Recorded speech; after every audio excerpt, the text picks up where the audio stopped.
Hello साथियों, नमस्कार। कैसे हैं आप लोग? उम्मीद करता हूं आप लोग स्वस्थ होंगे, मस्त होंगे। मैं आयुष उपाध्याय, स्वागत है आप लोगों का जीएस वर्ल्ड के यूट्यूब चैनल पर।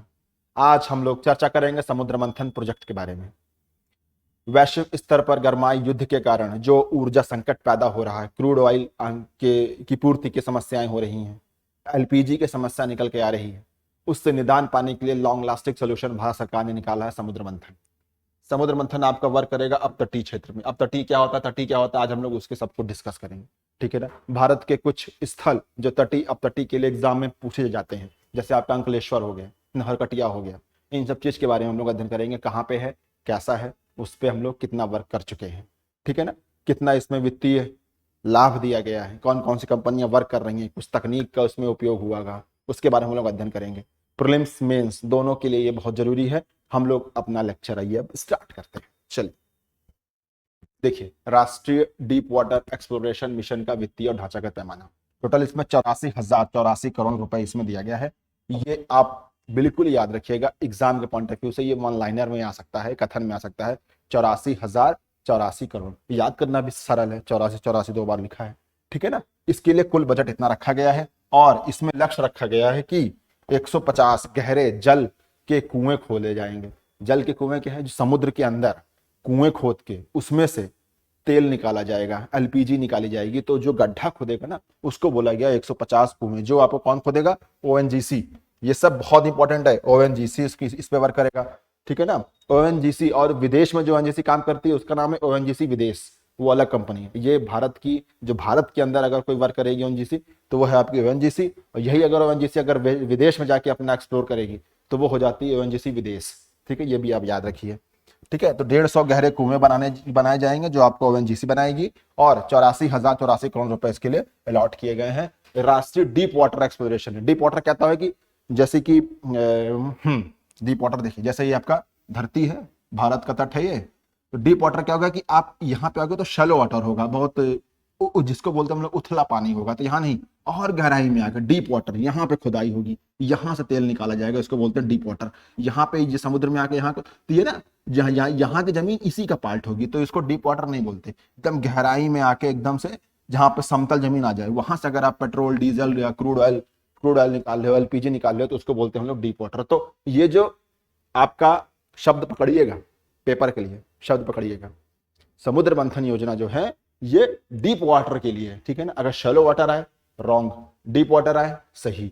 84,084 करोड़ सही, 150 गहरे जल कुएं सही। ठीक है ना। ओएनजीसी सही, ओएनजीसी विदेश नहीं। ये सब याद रखिएगा, प्रीलिम्स ओरिएंटेड क्वेश्चन इसी ऐसे ही बनेंगे कंफ्यूज करने के लिए।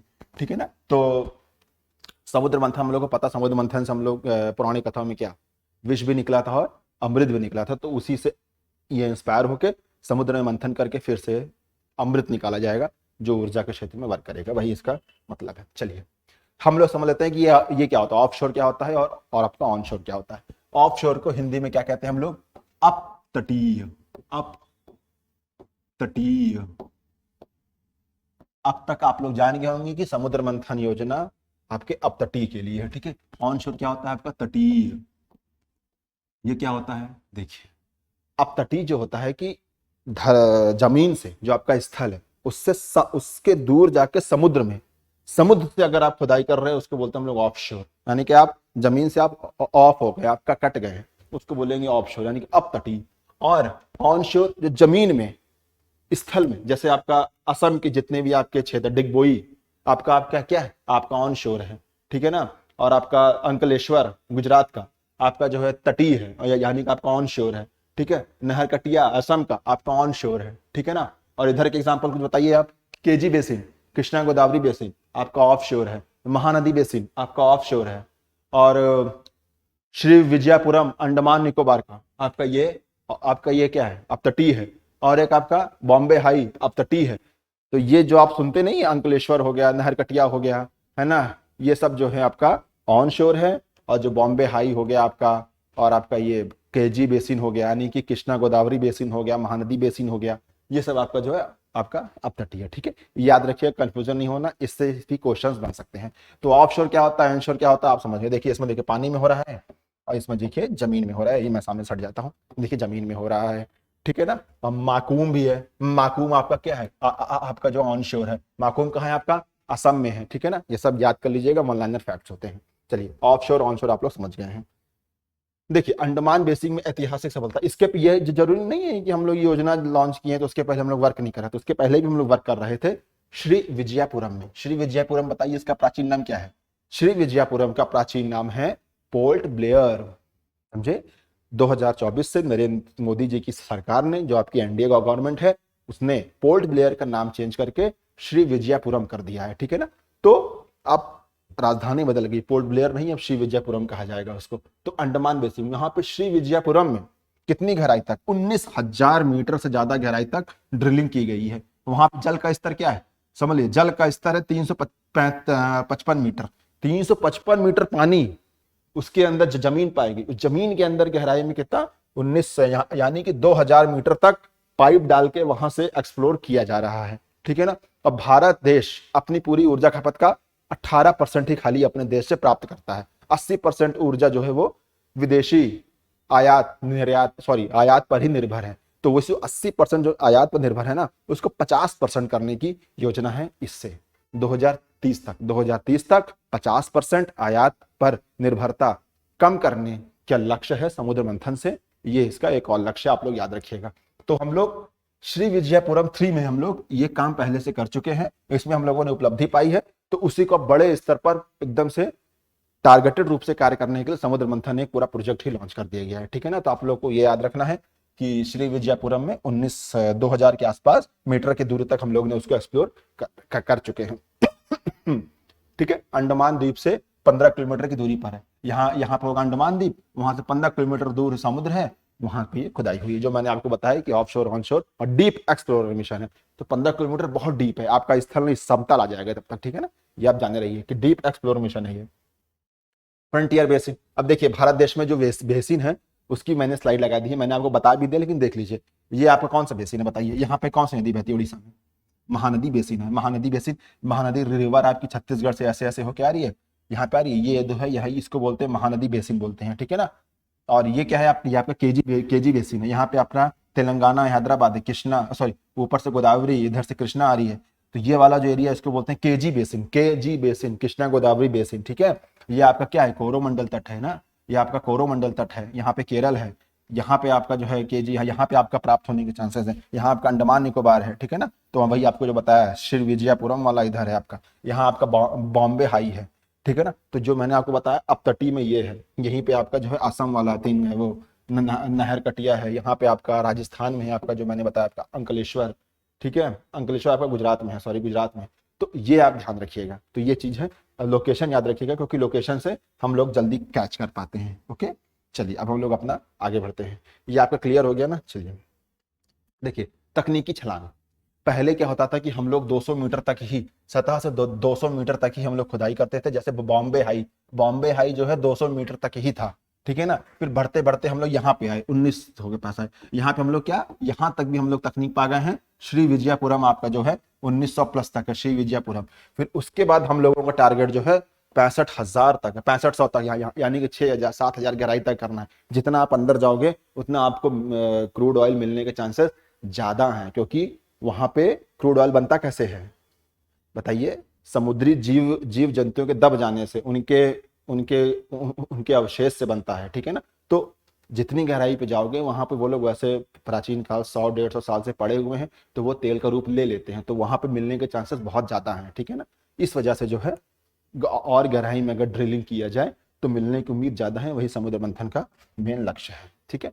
देखिए फोकस कंपनी का ऑपरेटर, परिदृश्य मैट्रिक्स, प्रमुख खिलाड़ी और उनका रणनीतियां, कौन कौन सी कंपनियां इसमें वर्क कर रही है। देखिए इसमें तो एक अब तो कर ही रही है आपकी ओएनजीसी, तो सदाबहार है ही। इसमें आपकी ऑयल इंडिया भी है, इसमें आपकी ग्रेन ऑयल गैस है। ग्रेन ऑयल गैस बताइए किसकी है, ये प्राइवेट कंपनी है, ये आपकी वेदांता ग्रुप की है। वेदांता ग्रुप की ग्रेन ऑयल है जो अपना खुद ड्रिलिंग करती है, ठीक है। इनका हेडक्वार्टर कहाँ है, गुड़गांव में है।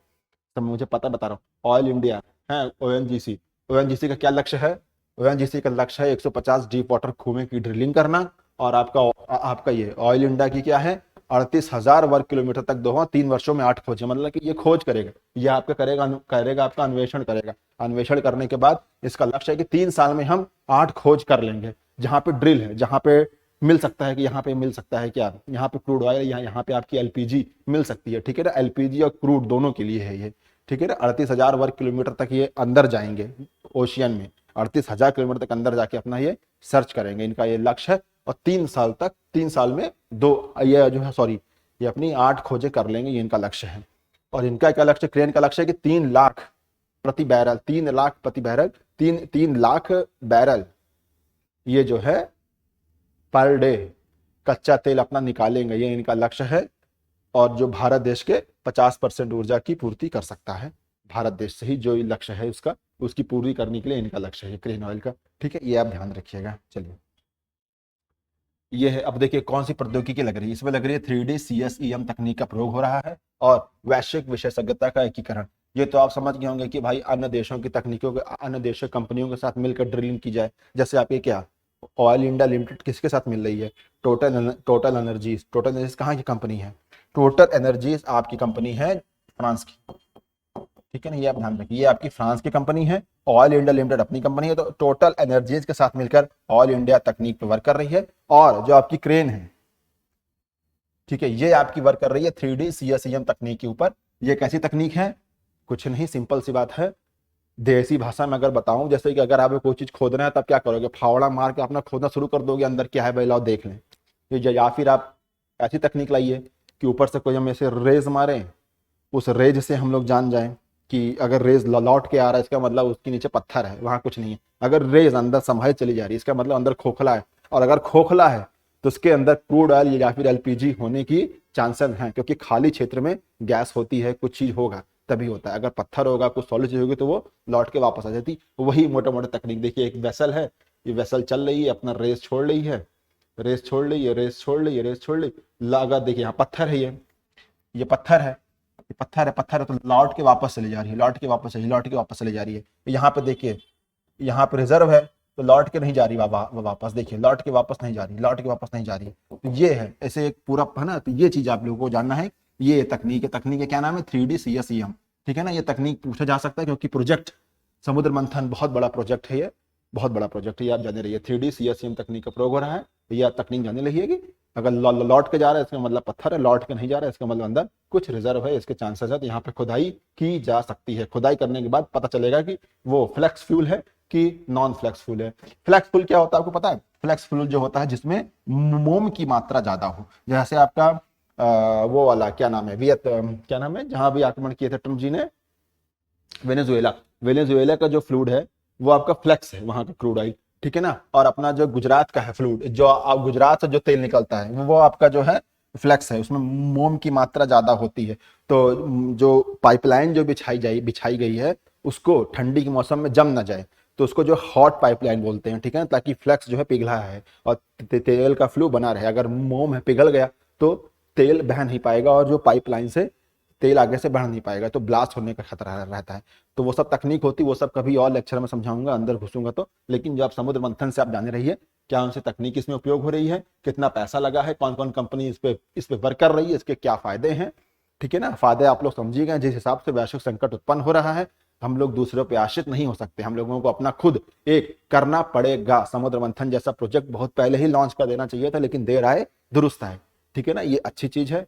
और देखिए वर्क हो जाए, हम लोगों को मिल जाए रिजर्व, और इतना बड़ा हम लोगों का प्रायद्वीपीय क्षेत्र है भारत, नीचे दक्षिण में मिलते जाएगा, कुछ ना कुछ मिलेगा, बस थोड़ा वर्क करना पड़ेगा तकनीक के स्तर पर। और जो ONGC करके दिखाएगी, क्योंकि ONGC बहुत ही क्या कहते हैं उसको, विश्वसनीय कंपनी है, और आपकी ऑयल इंडिया लिमिटेड में, ठीक है ना, ये गवर्नमेंट और वेदांता की खड़ा है, ये 3 कंपनियां इस पे वर्क कर रही हैं। आपको मैंने टारगेट बता दिया है, ठीक है। तो ये आज का लेक्चर था, बताइएगा कैसा लगा। और प्रीलिम्स के लिए ज़्यादा इंपॉर्टेंट है, मेंस के लिए भी है, मेंस में सीधे पूछा जा सकता है, नहीं तो आप फॉर्डर मटेरियल के रूप में आप इसका उपयोग कर सकते हैं किसी आंसर को अच्छा करने के चक्कर में, ठीक है ना। तो thank you very much, this is Ayush Paide, signing of.